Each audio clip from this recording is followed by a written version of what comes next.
because there's a very old saying in my family that engineering की degree सोने की गिन्नी की जैसे होती है. You know कि कुछ नहीं तो engineering के बाद में job तो मिल Of course. Right? So every racy household. I just couldn't feel myself becoming a good engineer. You know, like जैसे एक 3 Idiots वाली movie में एक वो line नहीं है that engineer बन भी जाती ना तो अच्छी नहीं. In that moment, I was like, this is what I was looking for. This is what I wanted to do for the rest of my life. Absolutely. Like, you know, this is what I wanted to do for the rest of my life. Hey guys, welcome to the third episode of Be Relentless with Ananya Siriki. Today, we have one of my role models, Ananya Agrawal. Ananya is a graduate from the National University of Juridical Sciences, one of the top law schools in the country. She is also the founder of Ex Curia International, a forum which creates a network for alternate dispute resolutionists from over 60 countries. From being the house captain in school to representing India in various negotiation competitions internationally, she is the epitome of Relentless. Stay tuned to hear more about her experience at NUJS and tips on how to clear CLAT. Enjoy. Hi Ananya, it's an honor to have you here. Okay. So, today you're a graduate from the National University of Juridical Sciences, Kolkata, one of the best colleges in the country, and you're the founder of Ex Curia International, which is doing such amazing work. But let's go back a few years to 11th, 12th. I know you're taking science, and you were at the top of your class, bound to get into a very good college, and law wasn't even a part of the picture. What changed? Well, first of all, Anu, thank you so much for having me on your podcast. It is such an honor and privilege to be here. I think, address your question, yes, I was a science student. I was a PCM student in my 11th and 12th.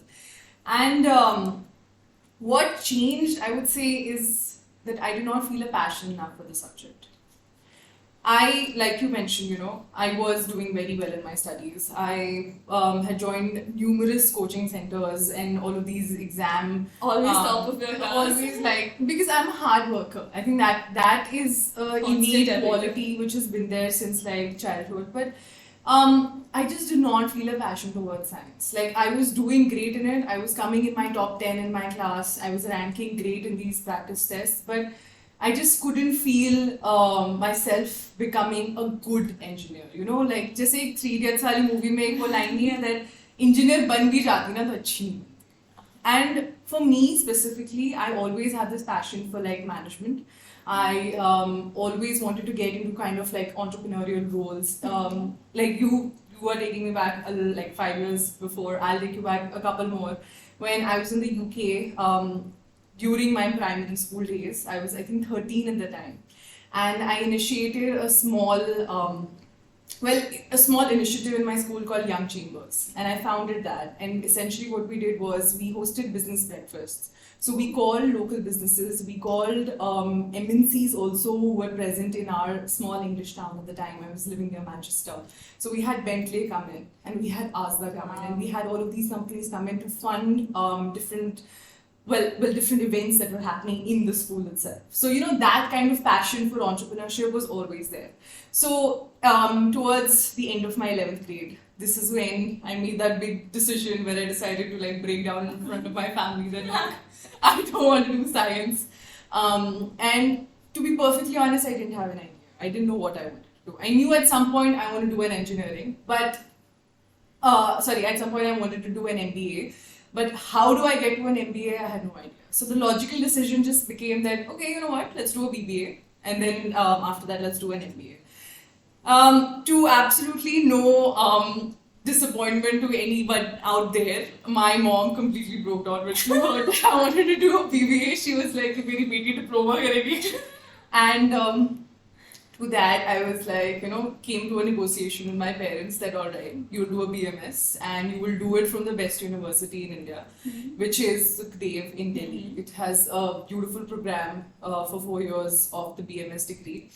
And, I agreed to that. I was like, okay, you know what, I'll finish my 12th standard with science. I'll start preparing for this BMS entrance exam. And like you said, if I get in, I'll do this. If not, there was still that no, you know what, get into engineering because there's a very old saying in my family that engineering की degree सोने की गिन्नी की जैसे होती है. You know कि कुछ नहीं तो engineering के बाद तुम्हें job तो मिली. Of course. So Every desi household. Every desi household. Okay, so my parents were no different. And given that, like, you know, you and I are smart students. We score 96% in our 10th boards. We score a 95 in our 12th boards. So our parents just assume that we will be good at engineering, which we are, but are we passionate? So here I am going to my coaching for BMS. And well, fate, I would say, brought me closer to the profession that I'm pursuing today. So I go to this coaching center, and by luck, the head of my coaching center comes to me and he goes that, you know, we're starting this new law course, and why don't you sit for a class? Okay, and at this point I'm like, yeah, law kya hota hai? What is this? Okay, I'm not going to do law. He's like, just sit for a class. Okay, you know, see how it is. You may like it. If you don't like it, don't sit for it. And very reluctantly, Anu, okay, honestly, very reluctantly did I sit for law, for that class, okay? And I still remember that feeling that I'm sitting over there. My teacher was an NLU Delhi graduate, and he is teaching us the very basics of a subject called torts, okay? Which is essentially that he was taking legal provisions, he was taking a set of facts, and he was asking us to kind of link them together. And in that moment, I was like, this is what I was looking for. This is what I wanted to do for the rest of my life. Absolutely. Like, you know, this is what I wanted to do for the rest of my life. And it's not too late. I'm still a science student, but it doesn't matter. I can segue into law right now. So having found that new passion and the fact that a BA LLB honors degree is a very good course, it's a proper degree, my parents were on board with it. I, again, first generation lawyers, nobody to like kind of consult with, but I was sure, you know, like I knew for myself that this is something that I can do well, and this is something that I want.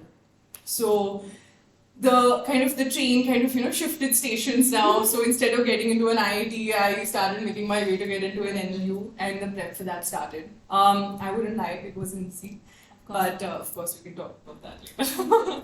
That's such an inspiring story, because I know, coming from someone who's in 12th grade, I know there are so many people around who don't know what to do, and that's why they're doing engineering.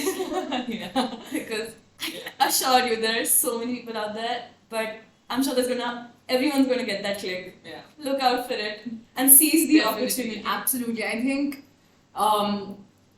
think explore professions around you. You know, there are so many people around us who are in different professions and we just don't understand. Like, we will have some aunt at some different corner of this country doing something totally amazing in like design or hotel management or anything, okay? And we would just not know about it because our parents are so set in that carefulness of an engineering degree that they've never really, or, you know, I wouldn't really blame this on parents also. We've also never really gone out and explored, right? We haven't sat down and asked questions to our relatives. Like, for instance, this one time, and I would say this was an inquisitive quality that I always had. Like, I can talk to anyone. Okay? Like, you can bring anyone, like, you can bring the janitor in front of me and I would be so interested in their life because everyone has something to share. Of course. And to learn from. Absolutely. And that quality, obviously, I see in you that, you know, you have such a range of questions that you ask somebody to bring out every single thing about that person. And that really helps you yourself because then you can kind of pick and choose, you know, yes. Oh, this I found interesting. Let's look into this more, right? So definitely a big tip for everyone out there trying to figure out what to do. And I think this is something I actually picked up from you. I am not much into reading, so I don't really like to look up this course mein ye hota hai, this course mein hota hai. But because of our township, I just meet so many different people.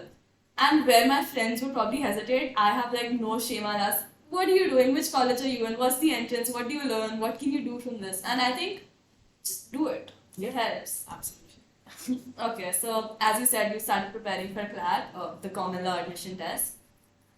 It's planned for December this year. Oh yeah, they changed dates this year. Yeah. Last year actually.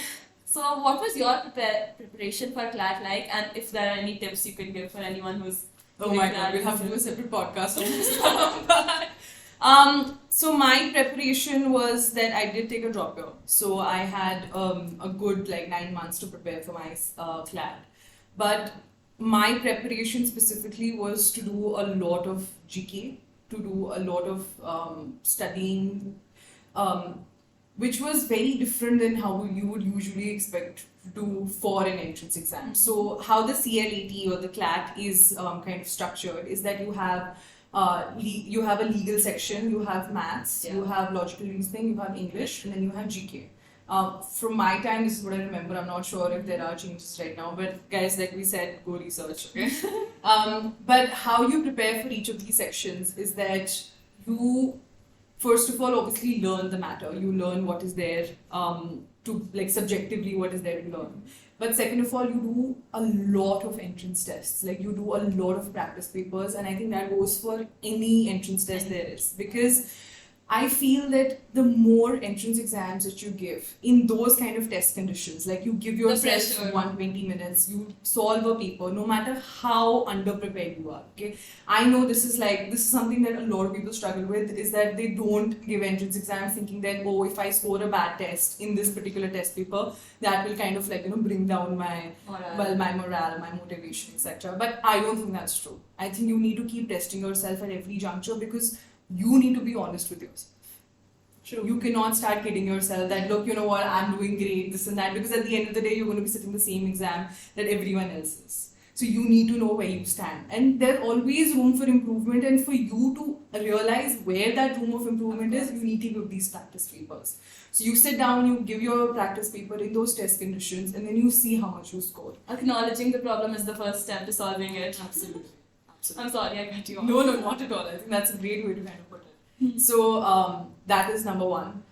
You give a lot of practice papers. Number two, for CLAT specifically, I would say that GK is a must. You read up on any current affairs that is happening, and then you pick up a story.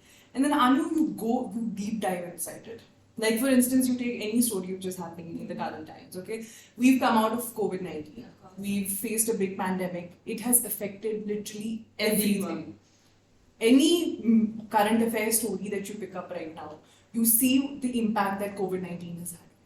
And let me tell you, a lot of these examinations and the questions that come, even in the English section, for instance, the paragraphs that you get, the comprehensions, and so on and so forth, will be to do with COVID-19 or will be to do with current affairs.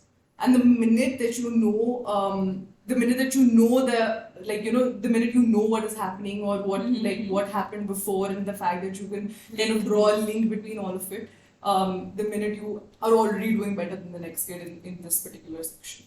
And obviously, I went to a proper coaching center. I went to Career Launcher. I would definitely suggest that you get the Career Launcher test series, even if you're with another coaching center, because the test series is very good.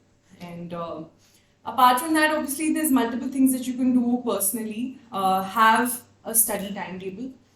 I'm not going to lie, I studied for 18 hours a day for this particular exam. It was not easy. No exam is easy, but you need to have that kind of grit and determination to work for these exams, no matter what entrance exam it is. There's so much competition in India. You just have to be that absolutely devoted. Definitely. To get into it. No, for sure. I mean, and that's everywhere. That is literally everywhere. Like, you know how, like a minute back, we were talking about how you can explore different professions. Well, that exploration comes at a cost. You cannot afford to get into a subpar college and then expect to be great later on, right? The journey kind of begins at the start, where you really push yourself to do the best that you can at that stage, and the journey doesn't end, but at least it begins at a great start. The beginning is what matters a lot. Absolutely. Okay, so I think most people struggle with the legal section to the CLAT examination. So is there anything you did to help perfect that section? The legal section specifically? Yeah. Well, nothing specific. I think I went through a lot of study material.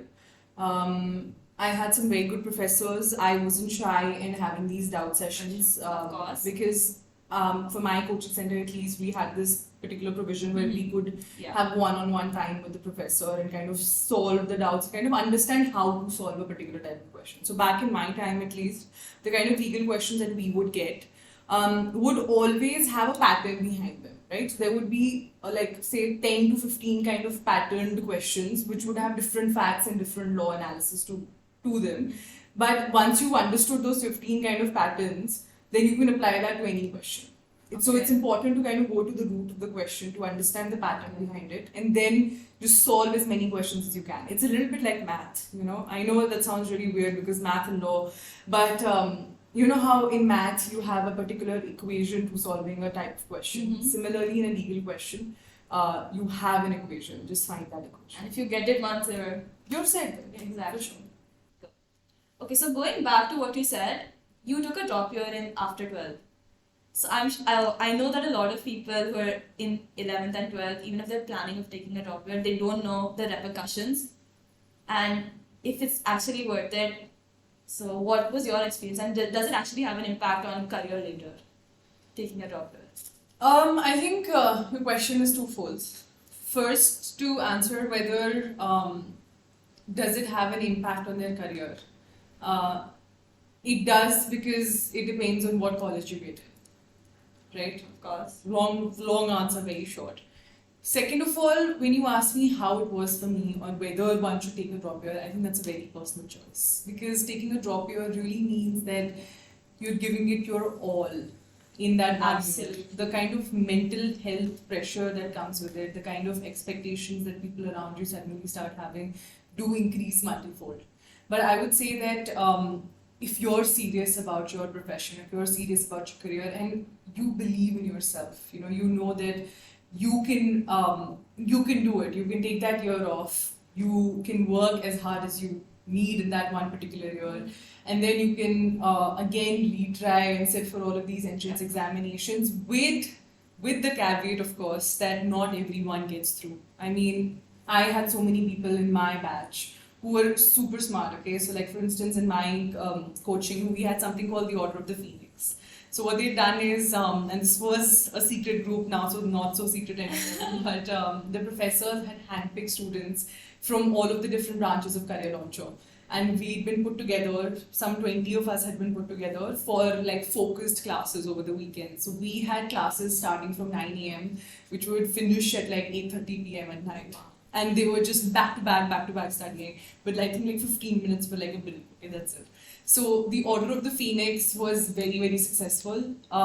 We had, I think there were 5 of us who ended up getting into national universities. There were 5 of us who ended up getting in NUJS specifically. Okay, so I had like 4 of my own batchmates who were in this. Then there were 2, I think, who got into NALSAR, which is NLU Hyderabad. There was 1 who got into NLU Jodhpur. And there were also a lot of people from that group who were extremely smart but just did not get into a government college. And they did end up going to good private universities, but not in NLU. And of course, you can imagine the kind of work that they did. We all worked the same. Of course. Right? I really cannot say that they did not put in that hard work or they do not do things right. They did. They minused all of their distraction. They took away, any kind of social pressure that they had. They secluded themselves. They gave them that year. Everything they did right on paper, but they didn't get it. So a drop year is that. It is a gamble that you're taking on yourself. But I think if you would speak to any of those people, they would tell you that they don't regret it. And some of them are really close friends of mine today as well, and they will really tell you that they won't regret it. Because for me personally, I think what I told myself was that I know I'm worth a lot more. I know that I can get into a fabulous university if I put in that hard work. And if I don't, then that's my decision that I have made myself. Nobody else who's told me that you can't do this. And of course, having those supportive parents and having a very supportive system is also very important. But at the same time, it is just you and the kind of belief that you place in yourself. And I think it's also as you said, is the trauma of going through the entire process once more and sitting through it again, revising 1,000 times what you've studied before. It's something you have to know. It's not going to be easy.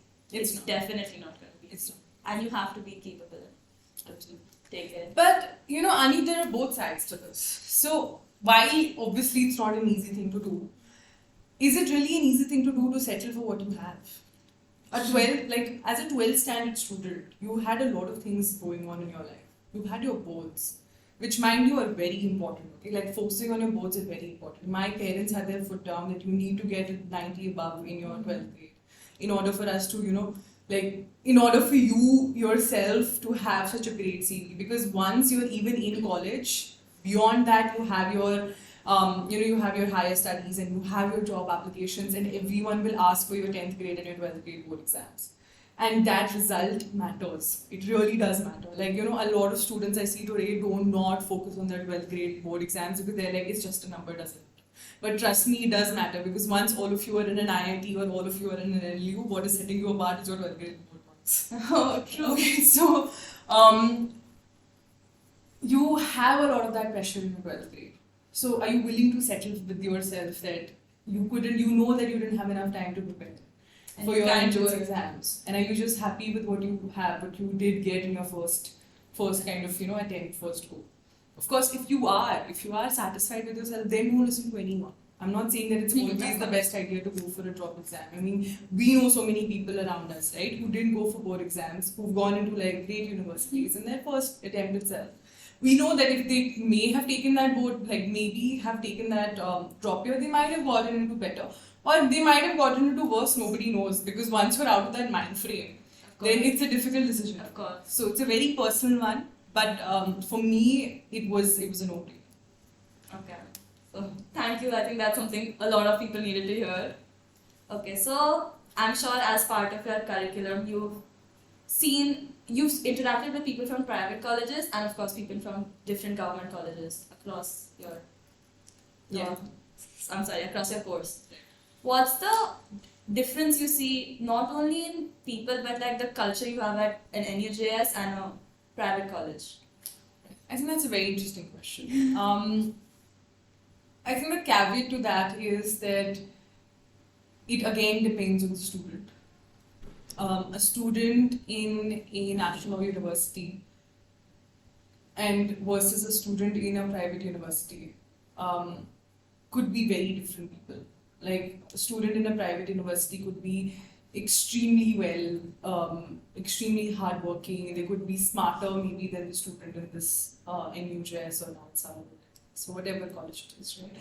But there is a profound difference in the culture of the two universities, and that I think I have seen firsthand. So just after my 12th, I did get into a private university for law, and one of the best actually in India. But I personally felt that it did not give me the environment to grow. So I was a month into college. Our freshers was over. I had won this Miss Freshers title also at this university, and I was deep into like the culture of the university. However, what happened is that we had our first unit tests, and I at the same time was preparing for CLAT because I was very sure that I want to give CLAT again the next year. I ended up topping my university, okay, for an exam that I did not study. Now this is really not meant to be something that I want to boast about, but rather just the reality of how these schools function. That a law school with such a great reputation had students who were just not serious about their term exams. And in that moment, I realized that, if you're the smartest one in the room, it's time to change rooms. Of course. So that is when I decided to take a complete drop year, let go of all of my commitments with this university, any of that, and properly give myself that 1 year to study. And again, going back to the previous question, that risk was always there. What if I ended up in the same university?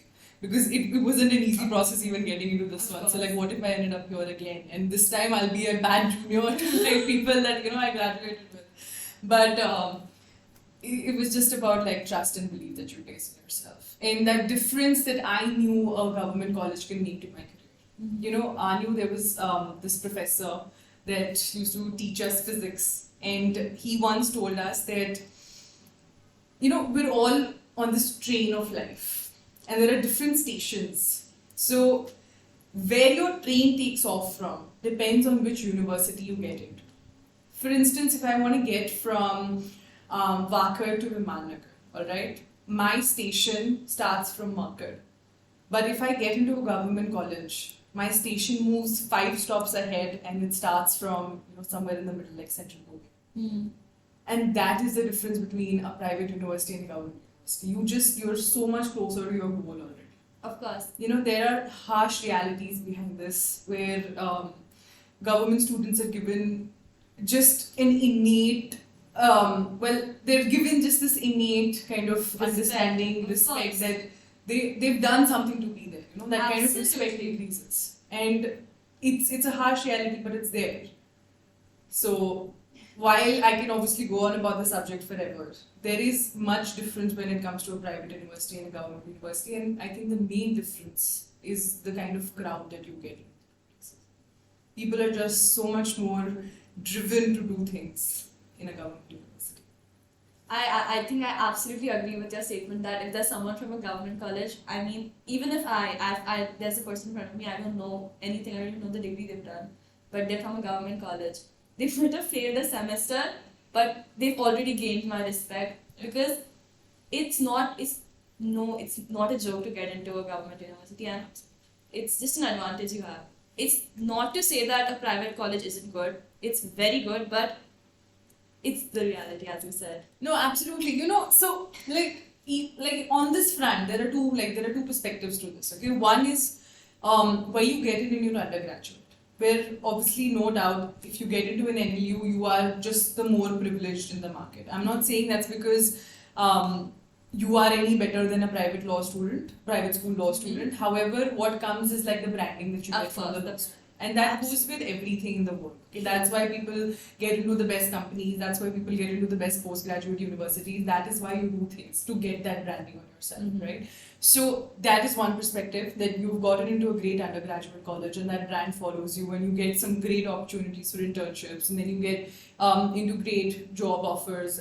You get into great firms, etc., MNCs once you graduate, right? But that's not the end.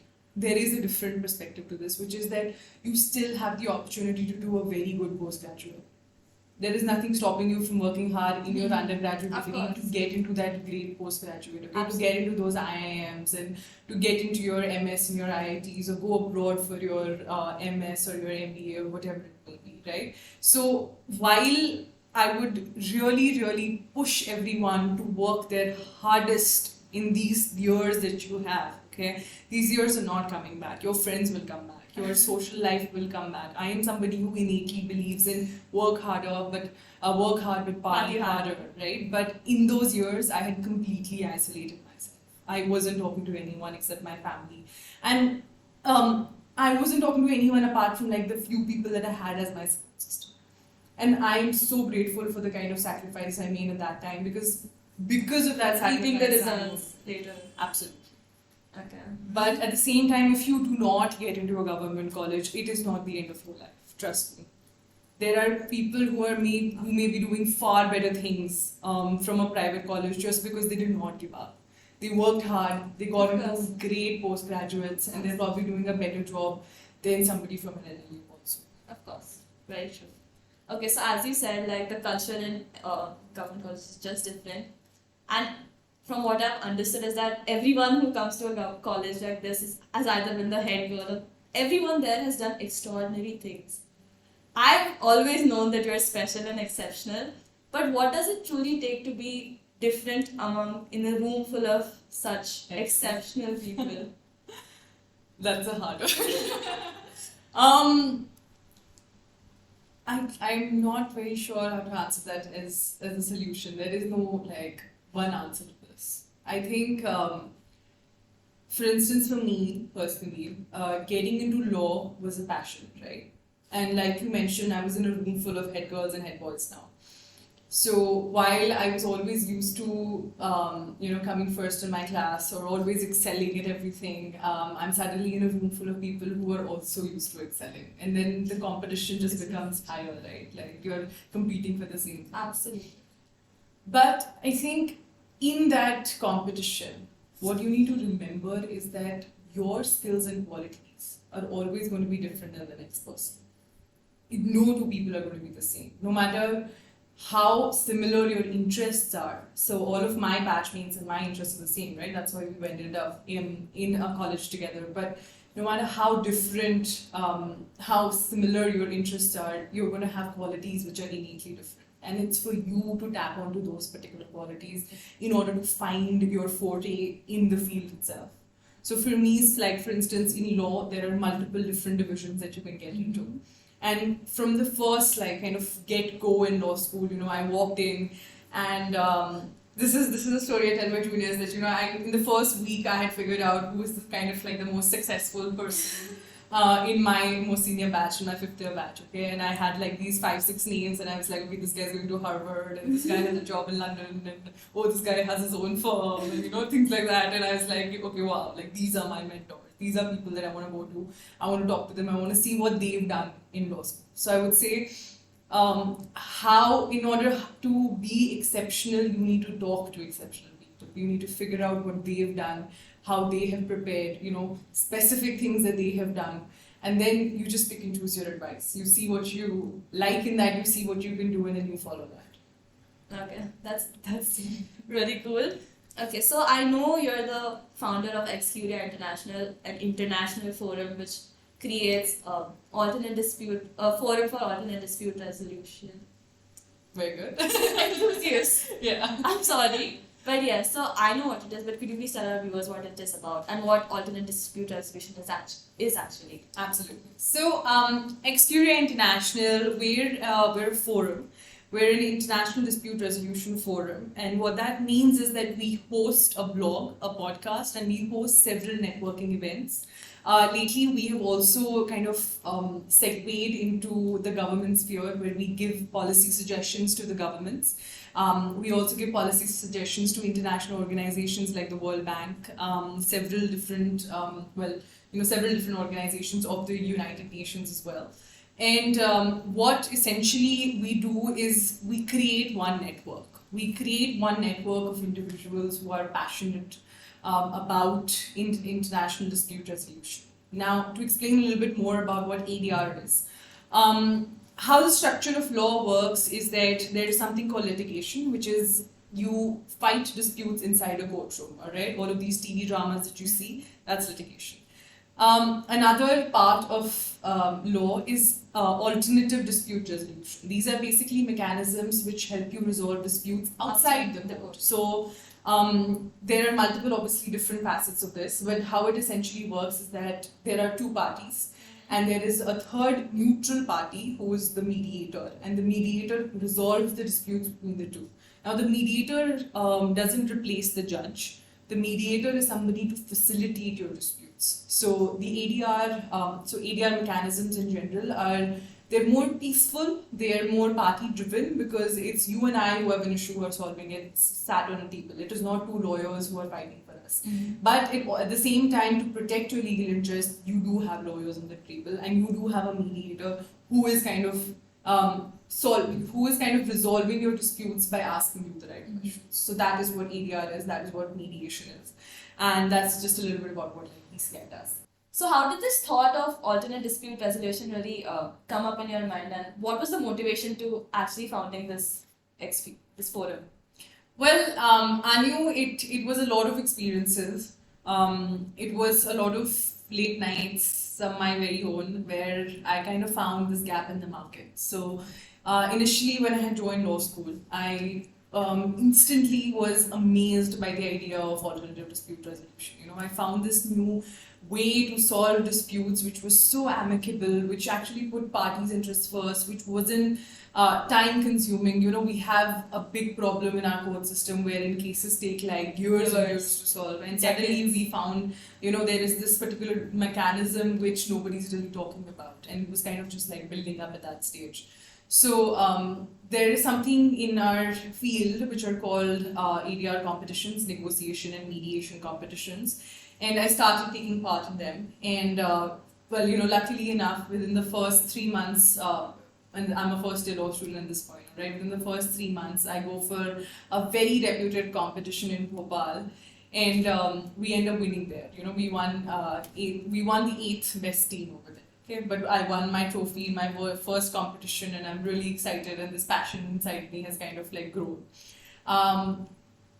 Kind of go forward to another like couple of months where I do a particular course in this, so I become an accredited mediator. Now, some would say that in your first year, you just sit down and you explore, right? That's what I was doing. I was exploring. But at the same time, I was making some extremely pertinent kind of leaps and bounds into this particular field. So I've done this course, I've become an accredited mediator. And then I'm selected to go to India's best negotiation competition, the NLS NMC, okay? And as a first year law student, I ended up winning the competition. And this has absolutely created history. It's the first time that an NUJS team has won the competition. It's the first time that a first year law student has won the competition. And I am here representing India because of winning this competition at the international negotiation competition, which took place in Tokyo. And it was an amazing experience. It was one of those experiences which you just do not forget. Japan has truly been like one of my favorite countries since then. But then I've gone to INC Tokyo. Here we are negotiating with 60 different countries.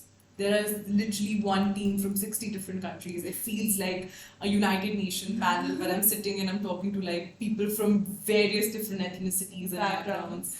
And that network that I'm building is just absolutely immense. But obviously not stopping there. 2 weeks later, I'm off to Singapore for another competition and also witnessing the signing of the Singapore Convention on Mediation, which is obviously a UN convention. It came out back in 2019.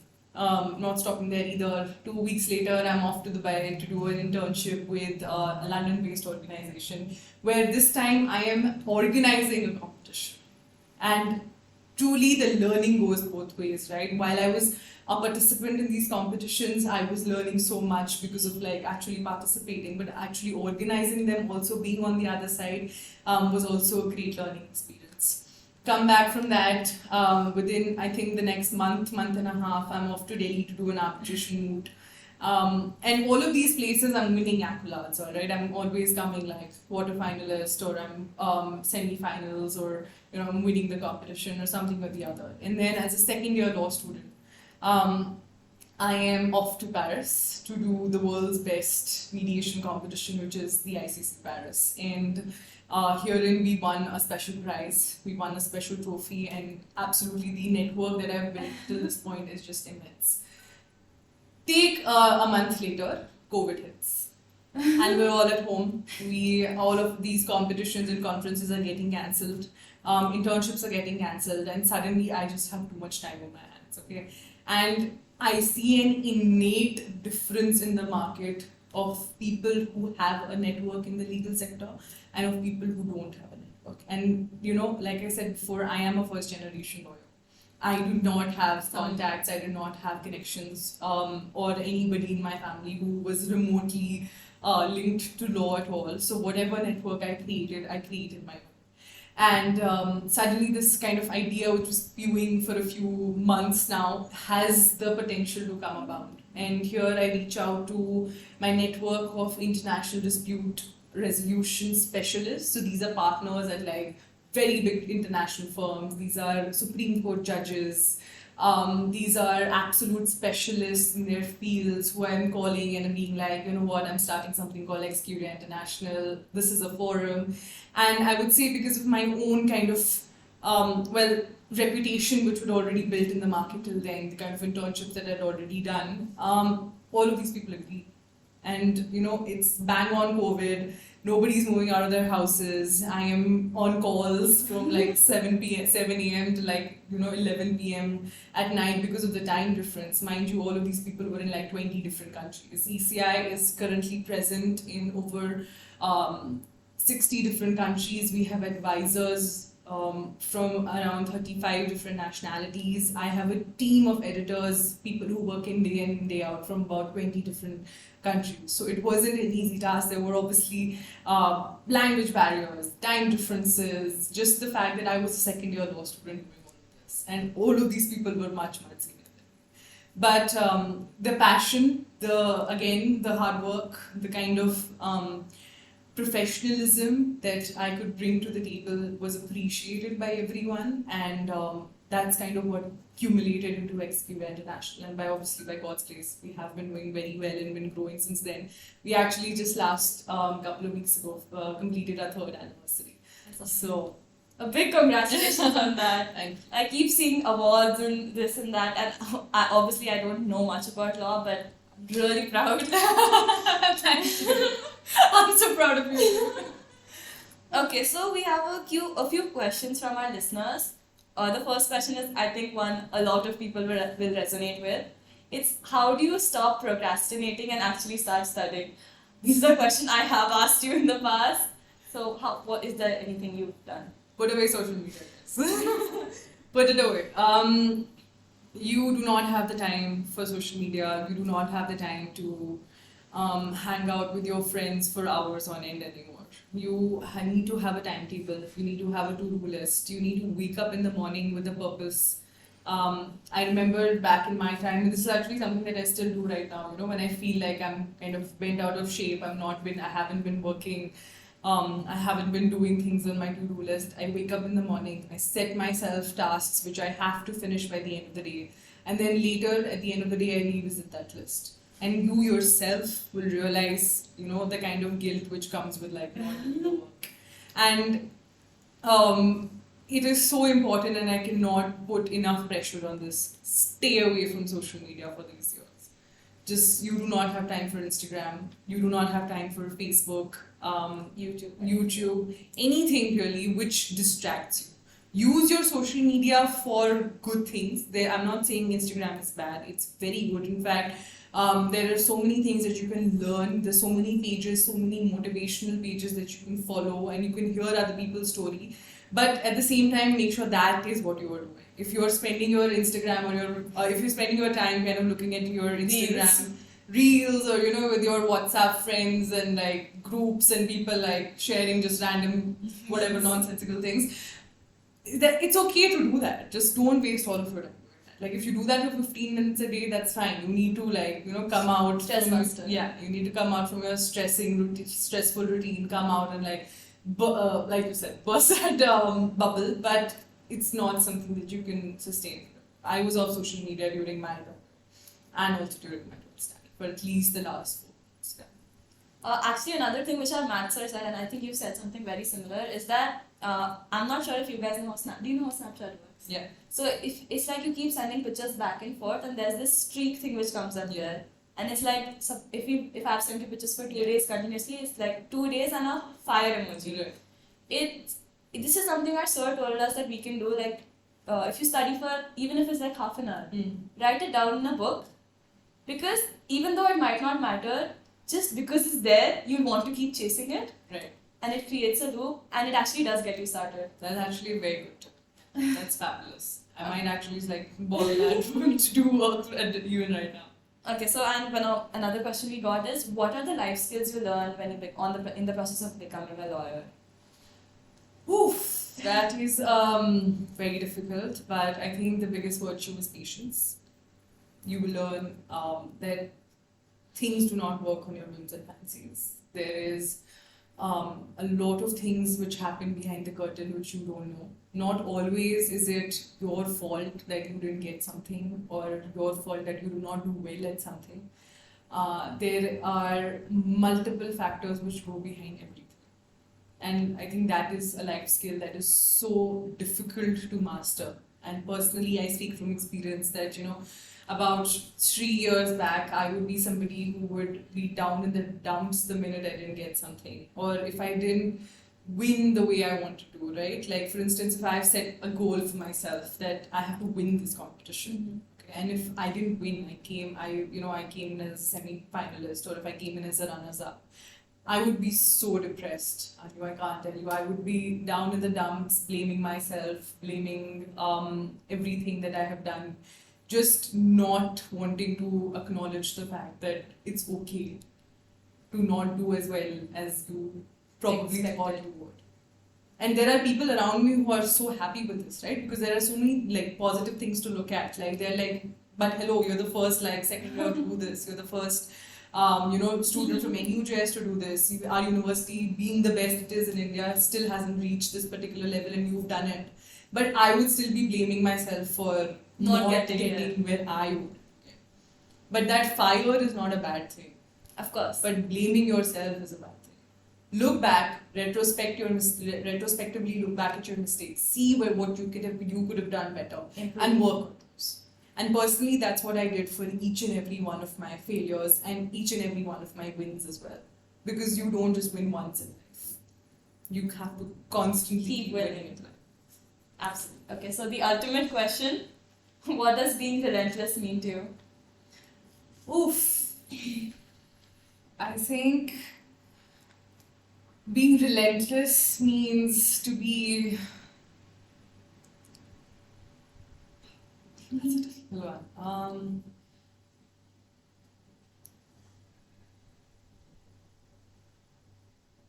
I would say it means to never give up. Being relentless means day in and day out. You put in the work even when you're not motivated. Because motivation comes and goes. Your willpower to do the work regardless doesn't come and go. It depends on you. And I think that's what being relentless means to me. You are the epitome of relentless to me.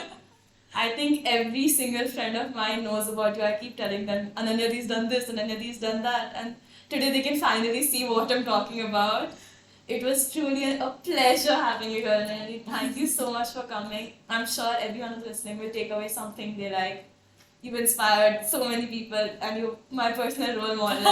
That's so Thank you so much.